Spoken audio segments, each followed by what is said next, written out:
Bonjour à tous et à tous, aujourd'hui dans votre chronique économique nous allons lever le voile sur un paradoxe fascinant, Internet le pollueur qu'on ne voit pas. Internet, symbole de modernité et dématérialisation, est aussi un pollueur redoutable et pourtant invisible. Vous allez découvrir pourquoi chaque clic a un coût caché pour notre planète et comment nous pourrions réduire cet impact. Quand on parle de pollution, on pense immédiatement à des cheminées d'usines ou à des embouteillages monstres, mais saviez-vous que chaque recherche sur Google ou chaque vidéo partagée sur l'application TikTok s'inscrit dans un système colossal qui consomme d'énormes quantités d'énergie? Voici une statistique marquante.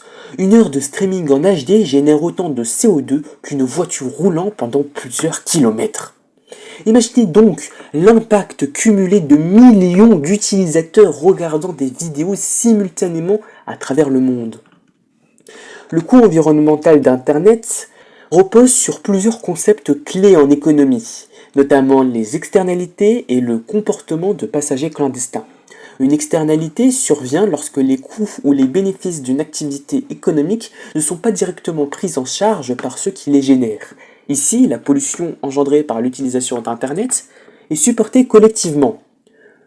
Ce sont les ressources naturelles, les populations touchées par le changement climatique et les générations futures qui en paient le prix.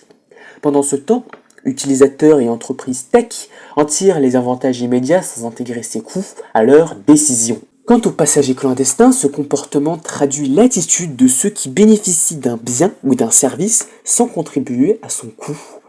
Dans le cas d'Internet, cela se manifeste par des comportements comme regarder des vidéos en streaming à haute définition sans considérer leur empreinte carbone, utiliser des services gratuits comme les moteurs de recherche ou les réseaux sociaux dont les coûts écologiques sont masqués par un modèle économique basé sur la publicité, et enfin ne pas optimiser ses outils numériques comme ne pas vider ses boîtes mail ou multiplier les sauvegardes inutiles dans le cloud. Ce comportement est encouragé par le caractère non excluable et parfois non rival d'Internet, car lorsque les utilisateurs ne voient pas de limite à leur consommation, la surutilisation devient alors inévitable. Mais alors, comment transformer ce pollueur invisible en un acteur du développement durable?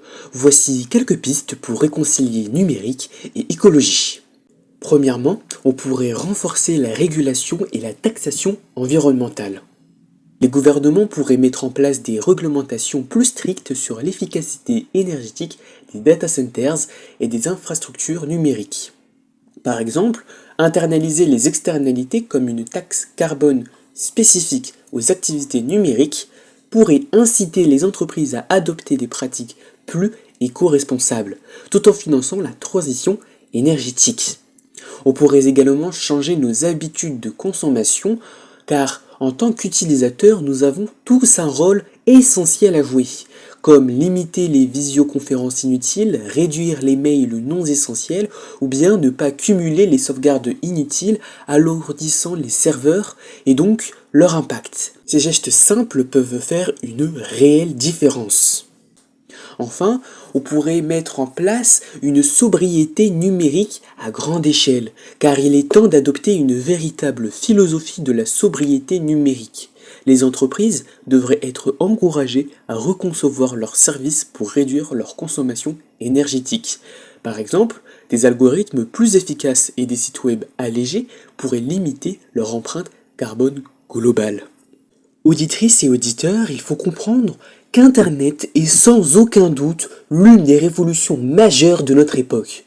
Mais pour qu'il reste un outil de progrès, nous devons l'adapter aux enjeux de notre siècle.